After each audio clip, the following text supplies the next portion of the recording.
Sans sécurisation des installations, pas de transformation numérique possible. C'est ce qu'affirme Yann Bourgeot, directeur transformation digitale et cybersécurité chez Schneider Electric France. Yann nous éclaire sur les enjeux à venir en matière de cybersécurité industrielle et notamment sur les directives européennes NIS 2 à mettre en place dès 2024. Industrie du futur, un format proposé par Schneider Electric. Bonjour Yann. Bonjour Laurent. Yann, tu es directeur transformation digitale et cybersécurité France chez Schneider Electric France. Alors on est ici au FIC, au Forum international de la cybersécurité à Lille.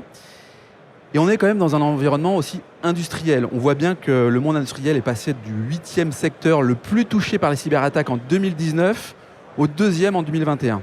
C'est une cible donc prioritaire des pirates informatiques.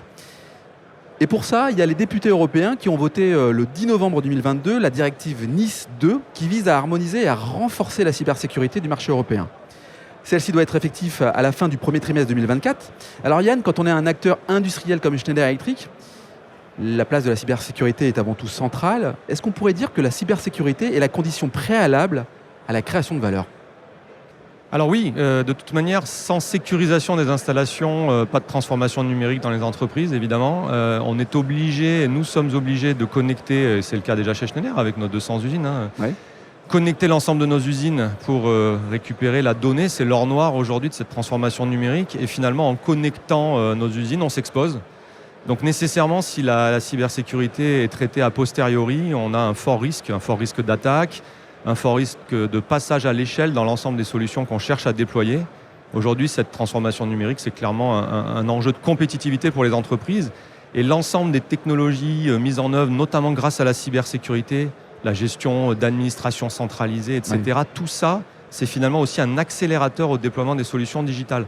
Donc c'est réellement en ce sens que si on l'adresse en amont, on a tous les outils, hardware et software, pour ensuite passer plus rapidement à l'échelle, notamment dans cette dimension de transformation numérique, qui est une course contre la montre pour les entreprises. Et ouais, donc c'est vraiment stratégique et ça vient en amont finalement de tout projet, quoi. Exactement, on l'adresse vraiment comme un prérequis et non une conséquence qui serait du coup forcément bien plus onéreuse pour les entreprises. Alors Yann, tu as fait l'ouverture de ce salon avec un propos, une vision de Schneider Electric sur la cybersécurité, et puis tu as emprunté une formule qui est D plus C égale I. C'est quoi cette formule et à quoi ça sert ? Alors, je l'ai emprunté à Aveva, Ouais. notre éditeur, une entreprise britannique qu'on a rachetée qui est maintenant à 100% Schneider Electric. Effectivement, ça vient du monde du software.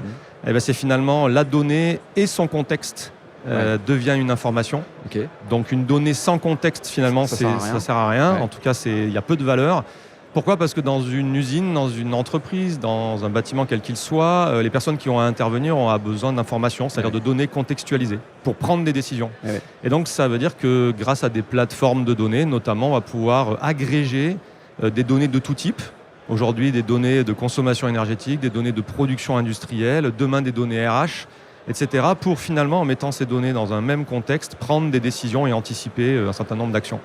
Prendre les bonnes décisions. Alors, pour revenir sur la partie cyber, en 2022, donc hier, 54% des entreprises françaises ont subi au moins une attaque cyber. Je fais le lien avec ce que tu viens de nous dire à l'instant. On pourrait se dire qu'il est urgent d'agir. Pourtant, il y a quand même une majorité de PME, d'ETI qui ont des freins pour se protéger. Parfois par manque de sensibilisation. Et puis, certains pensent que ça n'arrive qu'aux autres. D'autres vont se dire que leurs données ne sont pas intéressantes. En vrai... comment on peut faire pour sensibiliser ces gens-là ? Parce que ce n'est pas un projet informatique d'intégrer une politique stratégique autour de l'OT, c'est un vrai projet d'entreprise. Comment fait-on pour sensibiliser ces entreprises-là ? Alors, oui, les chiffres que tu donnes, effectivement, sont les bons, mais surtout, finalement, la menace se déplace. L'ANSSI nous disait hier qu'en 2021, 1200 attaques avaient été référencées sur l'ensemble des ETI et grands groupes, et seulement 800 l'an dernier. Ça veut donc dire que les ETI et les grands groupes se sont déjà structurés en interne, se protègent. Et pour autant, comme tu l'as dit, il y a encore et encore beaucoup plus d'attaques. Ça veut dire que nécessairement, les attaques se déplacent sur les petites entreprises, les TPE, les PME. Donc effectivement, à ce niveau-là, je pense qu'il est urgent d'agir. Le problème, c'est que finalement, dans une PME, on n'a pas nécessairement un directeur informatique, on n'est pas sensibilisé à la cyber. Des fois, le patron de l'entreprise est à la fois le directeur financier et puis celui qui fait l'informatique. Il n'a pas le temps, il a plein d'excuses en fait. Et voilà, il y a effectivement plein d'excuses. Je pense que, tu l'as dit, la sensibilisation, c'est quelque chose de clé. Aujourd'hui, il y a de plus en plus, typiquement si on regarde l'aspect universitaire, d'écoles qui se structurent. On peut prendre beaucoup d'alternants sur ces sujets. Je pense que le conseil que je donnerais à tout chef d'entreprise, si je ne sais pas faire, c'est à minima d'être accompagné. Ouais. Et sur ces sujets-là, de faire peut-être à moindre coût déjà avec peut-être des écoles, des alternants, etc. Premier point. Deuxième point, évidemment, c'est un coût, mais c'est comme une assurance. Donc si on peut ouvrir un poste ou confier à un directeur informatique cette mission cyber, il ne faut pas oublier que le directeur informatique, le DSI, il a la direction des systèmes d'information. Oui. Le S, c'est système, c'est pas sécurité. Oui. Et logiquement, la sécurité des systèmes d'information lui est indirectement dans son champ d'action. Mais peu d'entreprises ont ensuite ce qu'on appelle un RSSI, c'est-à-dire un responsable de la sécurité des systèmes d'information. C'est un métier, en fait, la sécurité informatique à part entière. Donc le conseil, c'est déjà n'y aller pas seul, il faut savoir s'entourer. Ensuite, c'est finalement d'être en capacité d'évaluer la menace en regard de votre activité. Quels sont finalement les risques majeurs sur votre entreprise de par vos systèmes d'information? Qu'est-ce que vous vendez au quotidien?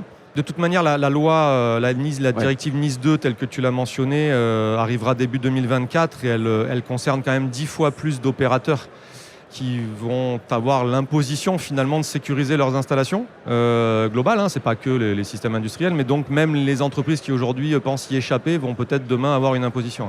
D'autant plus que tu as emprunté un terme tout à l'heure qui est le mot assurance. Ouais. Je pense que ça va rentrer aussi dans la cotation, la notation, en tout cas la prise en charge par des assurances, de dire est-ce que vous êtes sécurisé sur ces sujets-là. Oui, j'étais avec un assureur tout à l'heure, il nous disait que clairement ils font maintenant un état des lieux au début et qu'ils préfèrent ne pas assurer une entreprise que de finalement prendre trop de risques. Ouais. Et donc, il va y avoir aussi une multiplication des audits en vue de mettre en œuvre ou non des contrats d'assurance.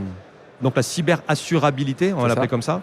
Et peut-être que demain, on rentrera dans la dimension retour sur investissement, où on dit qu'aujourd'hui, la cybersécurité, il n'y a pas de retour sur investissement. Mais finalement, si au travers d'une architecture suffisamment sécurisée, on paye une assurance finalement moins chère, ou on a un niveau de protection supérieur pour un même budget, ça participera finalement d'un point de vue qualitatif à un retour sur investissement. Le fameux ROI qu'on peut imaginer effectivement dans la cybersécurité. Ouais, exactement.